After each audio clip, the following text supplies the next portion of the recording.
I'm Mark Ronchetti, Chief Meteorologist at KRQE News 13. We're still picking up showers. If I could be anywhere, I'd be on a mountainside watching a storm roll in. What if my family Is this even right? You look like such a fool. That's mostly how it is. tried to build a home in one of the most extreme weather environments possible in one of the most stunning spots in the state? You totally nailed that on take 13. Zero reason to get this cocky. Might even make for a pretty cool TV show. All right, Mark, here's your mountain. This is Mark versus the Mountain. I'm betting on the mountain. A little soupy out here this morning, a lot of rain, a lot of mud, which has put a little bit of a damper on some of our construction work. However, I'm excited about the prep for our roof going in today. Yes. DKG Roofing is here from Albuquerque, and they are not only going to put the roof on, but really they end up forming all the panels on this machine right here. So they'll form them right here, and then they'll put them on the roof. And this roof is called a standing seam metal roof. It's the best kind of roof for an extreme environment like this. It can handle huge wind, and it doesn't have any exposed fasteners that will let moisture in. So we're hoping this roof can handle everything it needs to. We got the coils loaded. Yep. We're going to be getting ready to run the panels through. They actually go into its flat, and then inside they start turning the metal a little at a time, and you come out with the finished product. Rain, rain, rain, it's coming down. Well, that's one of the advantages of rolling it on site, is that we can get the exact length. So you know that in these two rolls, you got enough to do the whole roof. Oh, easily. I can't come up short. Come on.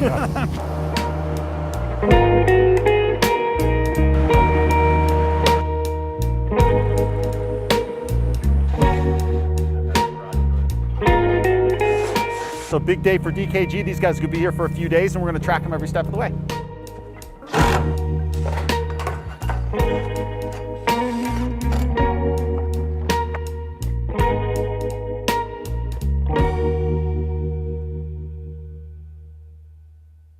It is early this morning, and Andy's actually down in town getting ready to head up the mountain with the guy who's bringing all our siding and all the wood for the cabinets here. And what's unique about this stuff is it's bark beetle wood. It's that blue stained wood that you hear about. Basically, the bark beetle has devastated thousands of acres of timber in Colorado. We're taking some of that timber and repurposing it for the side of the house. We're pretty excited about it. We're gonna take the wood, I'm gonna ride in the semi, we're gonna take the wood all the way up the mountain and hopefully start the siding this morning. This particular mill cuts those trees down and makes wood products like siding and cabinets and doors. And so we take the raw wood, we're gonna give it to John, the cabinet maker, and he's gonna make the cabinets, the doors, and we'll go from there.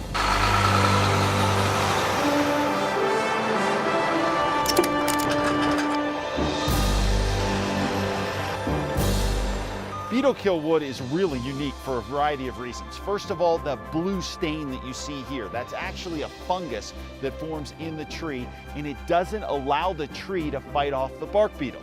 So really, the fungus and the bark beetle work together, unfortunately, to kill the tree. So now what we've done, and what a lot of mills are doing in Colorado, is cutting down these trees and putting this wood to use. For us, we're gonna use it in a lot of different places. What you see here is gonna end up on the side of the house. Once we treat it, it'll be a good insulating siding for this house. We're also gonna use this same bark beetle or beetle-kill wood. We're also gonna use it for the cabinets, and we're also going to use it for the doors in the house. Any way we can put this wood to use, we want to, because if you can reuse it, that's great. Doesn't end up in a wildfire either. What I like about the beetle-kill out of Colorado is that it came from dead standing trees. So it's had time to dry out, stabilize, and therefore we shouldn't have a lot of movement on the wall. It's just amazing the size of the things they're able to move up to an area this remote. And to see these guys working with this big equipment is really cool. I was tipping. I didn't know what was going to happen with that. I mean, he had the thing is like, whoa. The wavy rustic edge of this is really going to be cool because that's going to set against the house. And I love the look. You did all the numbers on this. We are good on this budget-wise, right? We absolutely are. It's about a third the cost of traditional barn wood. and the look is fantastic. It matches the house, is exactly what we want, Mark. Now that we've got the siding here, it's time to figure out exactly what to stain it with, and I think we're gonna go in a little bit of a different direction. A lot of times up here in these houses high in the mountains, they can use some pretty harsh stains, and we're gonna stay away from that. We're gonna try to use an environmentally friendly product called Lifetime Wood Treatment. It's actually water soluble, non-toxic, but there is a risk that comes with this. Check it out. Obviously, here's the untreated wood ready to go, but then we've treated some of this with the Lifetime product. And check it out here. You can get a variety of colors. Now, these colors change over time. We think eventually this will end up being sort of a brownish gray. But here's one of the risks we're gonna take. We're not totally gonna know the color until this gets some time in the sun, because even on the back side of this wood, it took the stain totally different than the front side of the wood did. So we're gonna take the risk that we're gonna end up liking this by the time it's all said and done, but we think it is a risk worth taking given how environmentally friendly this product is. We actually discovered it in Breckenridge a few years ago. Came across a house and it was probably the same siding, and loved the look of it. We were skeptical. It was inexpensive. It's a powder that you mix with water. But we love the way it treats the wood, and the side effect is the color it turns it, which gives it that aged barn look. So this stuff is so environmentally friendly, I'm just using it with my hands. It's fine. Non-toxic. You can see what it's doing to the wood. It's creating this graying effect in the wood to make it look like aged barn wood. And there's obviously untreated. As we keep doing this, we're just gonna see how this ends up playing out, what kind of colors we get. But I think it looks really cool. And it's really easy to use. It's also a dessert topping. Just kidding.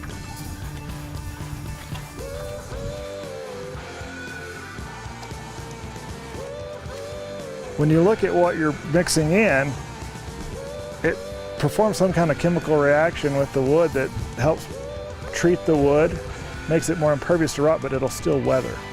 There it is. It looks great, and we haven't had any complaints. We've done some other projects with it, and looking forward to using it here. While I love the beetle-kill wood that we're using for the siding, I love using this reclaimed timber, I'm not so crazy about this snake oil stuff that Mark's found. Not crazy about the color, and I'm gonna have to talk to him about it because we may be changing that up. So the siding looks more green than gray to me, and I have to be honest, I'm not sure I'm crazy about your snake oil, Mark. It's not snake oil. I know it has the nickname of snake oil up here. Yeah, because we don't really know what it is. Yeah, not really sure what it does. But it's water soluble. It's environmentally friendly. I love it. But you're right. This is green. But I think what's going to happen over time, and my understanding is, in looking this stuff up, is that it starts as a kind of a greenish color like this, but over time it oxidizes into a gray. So time like 5-10 years, or I don't really know. There is some real concern. I totally see her point. It is a little green, and if it doesn't turn a light gray, it'd be a little odd going with a greenhouse. So the old snake oil may not be working out quite the way we thought it would, although I still want to give it a chance. It's not really green, is it? It's green. It is like the Grinch who sold Christmas green. No, it's not. It's pretty green, like Yoda green. We could eventually stain it if you want to. We can do that. I just think we should give it some time to maybe work itself into a little bit of a gray versus the green. Oh, kind of like we're giving you time to age. Yeah. Get better with age. Yeah. Get better with age. Yeah, I was a little rough around the edges at first, but over time, as wind and snow hit me, I tend to smooth out. You've gotten wiser. I'm a little wiser. I want gray. If you guys are confident that your magic snake oil is going to turn this gray, then I'm going to believe you. But I feel like it's something that you don't really know, so we might want to get a second opinion from, say, BJ or somebody that's actually had experience with this. He has no idea. Oh, sweet. He doesn't. None of us do. It reacts to different wood different ways. I don't know the answer to the question. Okay. I mean, I'm hoping. All right. Well, we'll see. Okay. Okay. I don't know what to say. I don't know what to say either.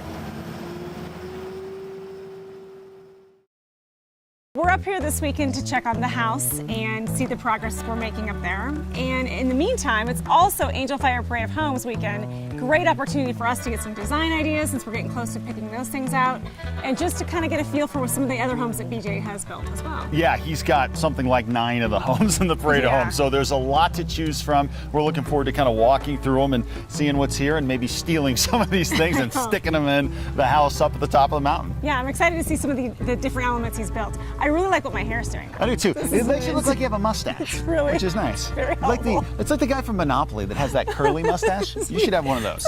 That's what I'm going for. Oh, see, now this has the concrete floors, and we talked about this for the basement, maybe. Yeah, And this really is neat. This is the basement here. Right. So you know, this is pretty cool. I like the look and I like the feel. I do like it. I just think we have to make sure we have that in-floor radiant heat, because with this kind of floor, it's going to be cooler up there. That we want to make sure. It's gonna be, yeah. But I do like the look, and I think it'd be easy to clean.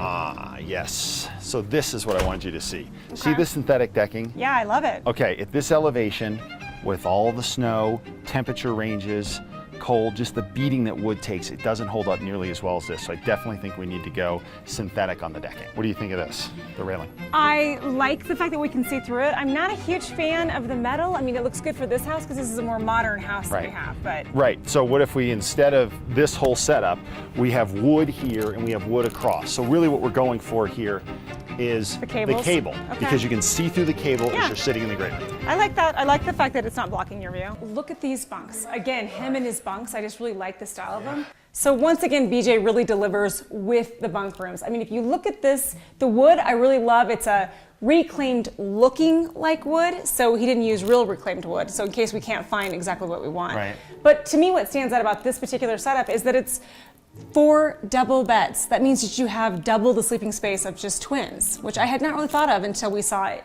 you know, come to life in this house. See, I love this too. Yeah. Okay. Oh, yeah, that's cool. See, here's the thing about this too. This corrugated metal is cheaper than doing stacked stone everywhere. Okay. So a lot of people do stacked stone by the road. Yep. And then you do corrugated metal on the downhill side of the house. And this will be the roof too. The roof will look like this too. Okay. But the reason you do this is because we're gonna pile up snow on the side of the house. So we can't have normal siding because we're gonna have snow this high easy. That wall of windows you wanted is a little different than this because it collapses all to one side. Right. But this is the same height and the same width, basically. I love it because it really just brings the outside right inside, which is what we wanted. Yep. And it's just beautiful. Nothing blocks your view. What's really cool about all these decks is that they're trying to do the same thing, and that is take advantage of the huge views no matter which direction they face. The real test on how good a Parade of Homes is how picked over are the free desserts at the end of the day. There's virtually nothing left here, so I think they've had a pretty good day. Big roofing day today. I did wake up and the weather app said we're going to get some snow or a storm potentially up here today. Well, it's possible. It is possible. To do this? Hey, but right now, things look good. And thanks for checking the app instead of checking with me. Well, you're welcome. It is your app. It is you talking to me on the app.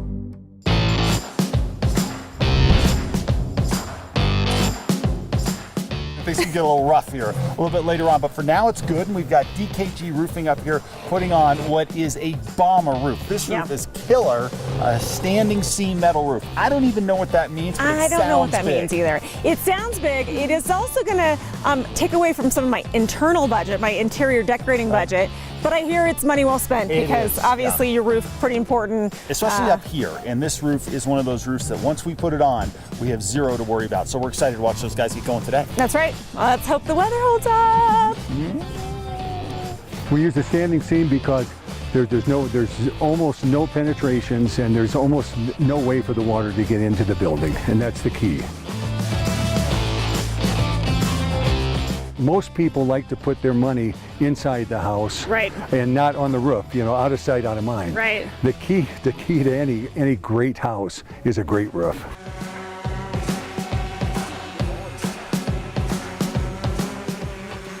We're having one issue shooting this portion of the show, which is of course the roof install, and that is that the drone we're using, SkyDrone 13, is having trouble getting enough elevation because the air up here is so thin. It is very cold this morning, so if we were ever going to have some success with this, it would be this morning with the cold air, but this extreme high elevation is making it difficult to get the drone enough height to shoot what we need it to.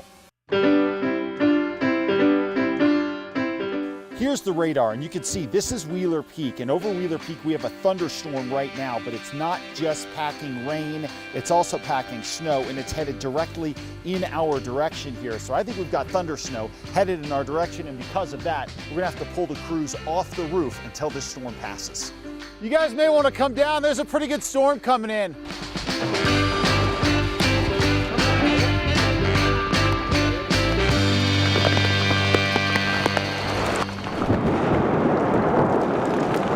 Well, we knew when we started this project there would be days like this. What we've got now is thunder snow and kind of a grapple mix.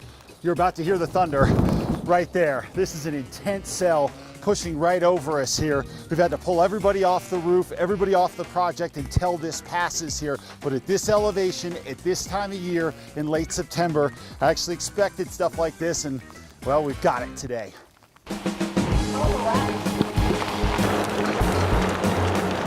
And just like that, it's over. A big time thunder snow event replaced by a rainbow, and you can see the mix of the grapple and ice here as the storm is now passed, but evidence that it was here definitely left behind, and now work continues. What is this? It's called grapple, and it was awesome.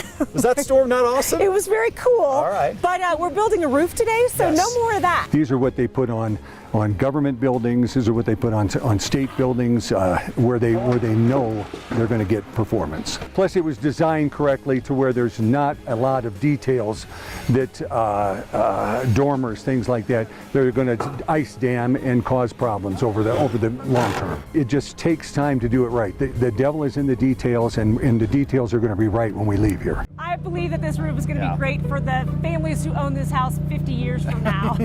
And we are not going to have 100-mile-per-hour winds. Well, we may have 100-mile-per-hour winds, but this have roof is rated for 150-mile-per-hour winds, but we have already taken care of that. We're not getting this. We're not getting this.